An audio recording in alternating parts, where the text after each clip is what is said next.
நேத்து பாப்பாக்கு birthday wish பண்ண எல்லாத்துக்குமே ரொம்ப ரொம்ப நன்றி. பாப்பாக்கு நிறைய வளையல் போடுறது ரொம்ப பிடிக்கும். பொதுவா எல்லா கேர்ள்ஸ்க்குமே அது ரொம்ப பிடிக்கும்னு நினைக்கிறேன். அவளுக்கு வளையல் பிடிக்கும் சொல்லிட்டு அவ பர்த்டே அன்னைக்கு ஜேபி பேங்கிள்ஸ் அப்படின்ற இன்ஸ்டா பேஜ் வந்து சில்க் த்ரெட் பேங்கிள்ஸ் வந்து எல்லா கலர்ஸ்லயுமே அவளுக்கு கஸ்டமைஸ் பண்ணி கொடுத்துருந்தாங்க. எல்லா வளையலுமே போட்டுட்டு கழட்ட மாட்டேன்னு ஒரே அடம் பிடிச்சிட்டு இருந்தா. ஒரு வழியா ஏமாத்தி மேட்சா இருக்கிற பேங்கிள்ஸ் மட்டும் போட்டு மற்ற எல்லாத்தையும் கழட்டிட்டேன். உங்ககிட்ட ரொம்ப ரொம்ப கம்மி பட்ஜெட்டா நம்ம கேட்கிற கலர்ஸ்ல கஸ்டமைஸ் பண்ணிட்டு வித்தின் டைம்குள்ள கொடுத்துட்டு இருக்காங்க. கண்டிப்பா உங்க பேஜ் வந்து நான் கீழே டேக் பண்றேன், வேணுங்கிறவங்க செக் பண்ணி பாருங்க.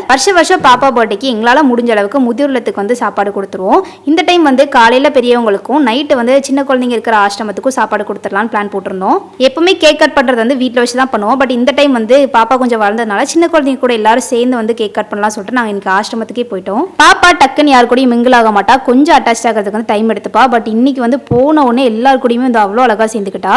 கேக் கட் பண்றது கூட கெஞ்சி வாடி வாடின்னு கூப்பிட வேண்டியதாக இருந்துச்சு. ஒரு வழியாக கேக் கட் பண்ணிட்டு அவங்க கூட நல்லா டைம் ஸ்பெண்ட் பண்ணிட்டு சாப்பாடுலாம் கொடுத்துட்டு நாங்கள் அங்கேருந்து கிளம்பிட்டோம்.